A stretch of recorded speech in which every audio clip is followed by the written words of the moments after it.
I like making bread, but one thing I've sometimes had trouble with is trying to modify a working recipe. Today I'm going to solve that problem with a bread spreadsheet, which I like to call Breadsheet.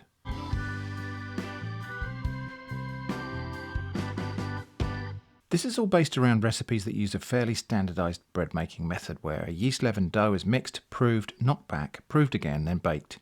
There are quite a lot of different bread recipes that follow that general pattern. So what if you have, say, a white bread recipe that you want to tweak a bit by incorporating some rye?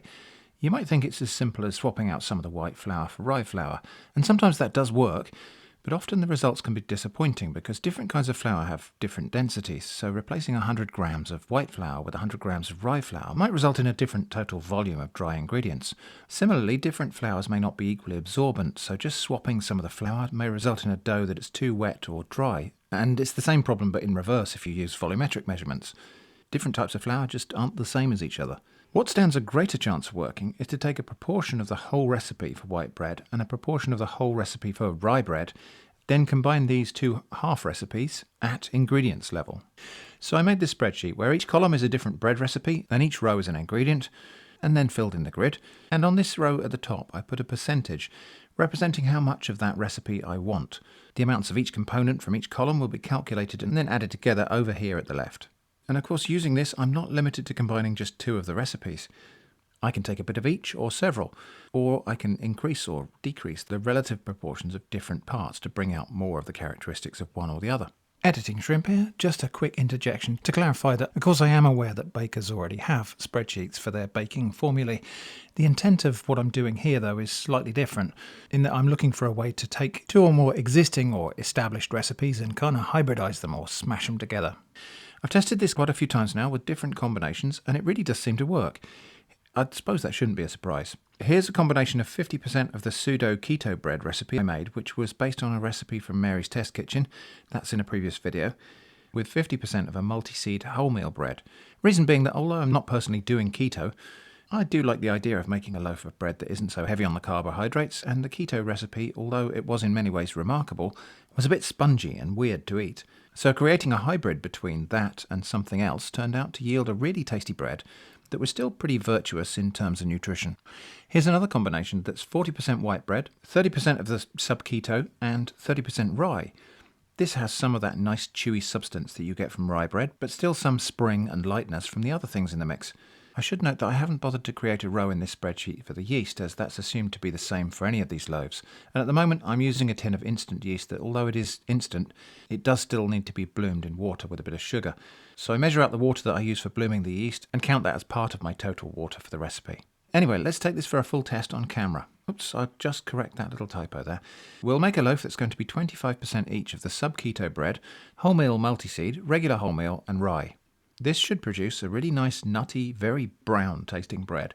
I may also add some nettle seeds just before final proving. So I need 125 grams each of strong wholemeal flour and multi-seed flour, 100 grams of rye. By the way, in case you're wondering why I don't weigh straight into the mixing bowl and use the tare function on the scales, sometimes I do, but this way it's easier to correct if you overshoot your target measure.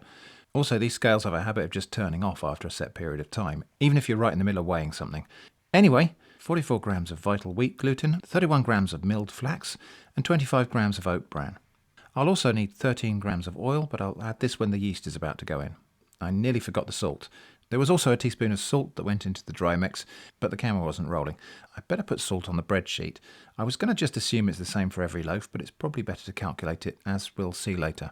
Once the yeast is bloomed, I'll add it and the oil and the remaining amount of water to the bowl and mix that up thoroughly until there's no dry flour left. Instead of loads of messy and laborious kneading or working with the dough hooks, you can do that if you really want. I'm just going to leave this to hydrate, and that will do most of the work of developing the gluten. While Kitchen Shrimp is mixing that all up, let's think about what will and won't work here. I think this method can probably be used to combine or hybridize any bread recipes where the method is essentially the same. That is, mix, prove, knock back and knead, prove again and bake. I think it will work to combine recipes with vastly different hydration, so for example a ciabatta dough and something else, and you'll probably get a result that is in some way intermediate between the two. I don't think this will work for breads where the method or baking time is very different. For example, brioche where butter is worked into the dough, or quick breads like soda bread where the leavening is different and where there's no proving stage. But I could be wrong about that. Experimentation on those fronts is a little beyond the scope of this video. This breadsheet is for hybridizing breads that are already similar in the technique of production. And I should say, I haven't a clue how you would do this if you were working by volumetric measures instead of weights. Anyway, this dough is mixed enough now, and if you're thinking it looks a bit of a wet mix, you'd be right.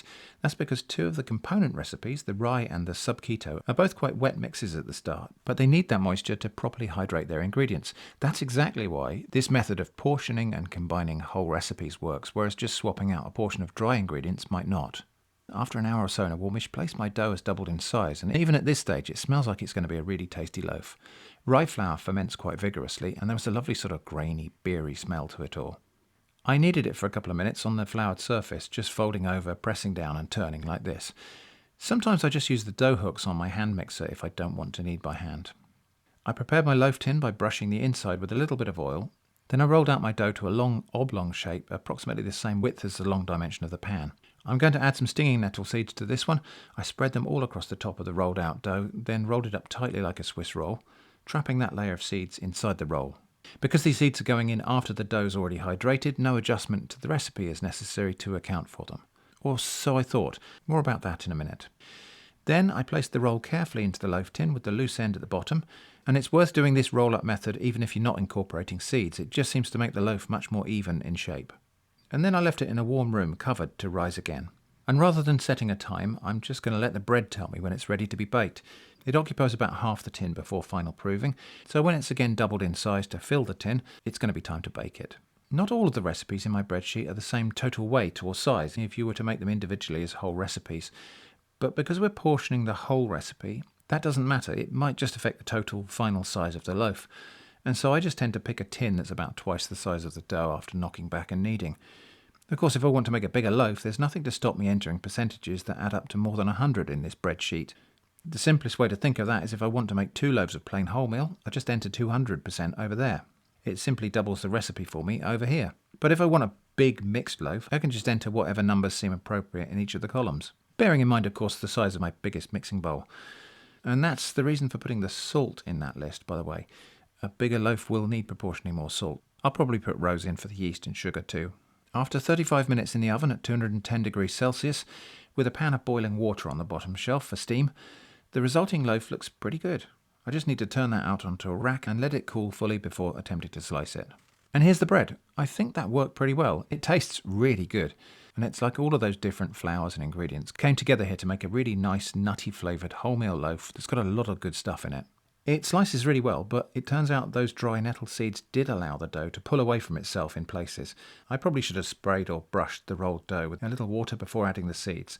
That would probably be enough to let the dough join itself back up. One more thing we can do with this breadsheet is to save some presets. This loaf came out really well, so I want to make it again in future. All I need to do is copy and paste the percentages down here into one of these spare rows. So how is this better than just writing down a few favourite recipes for bread? Well, maybe it isn't. But I do like the flexibility of the thing. If I decide I want something a bit more dark and substantial, I can just tweak it by upping the proportion representing the rye bread recipe, with reasonable confidence that whatever I change will still work. I suppose it could also be used to make stealthy little changes. If you've got kids who only like white bread and you want to encourage them to eat something slightly healthier, you could start off with white bread and iterate towards something with more fibre and flavour, just changing it 5% each time, or even 1% each time, giving their palate ample time to acclimatise to the change. Anyway, that's pretty much it for this video. I hope this was interesting. Thanks for watching, and I hope to see you again soon.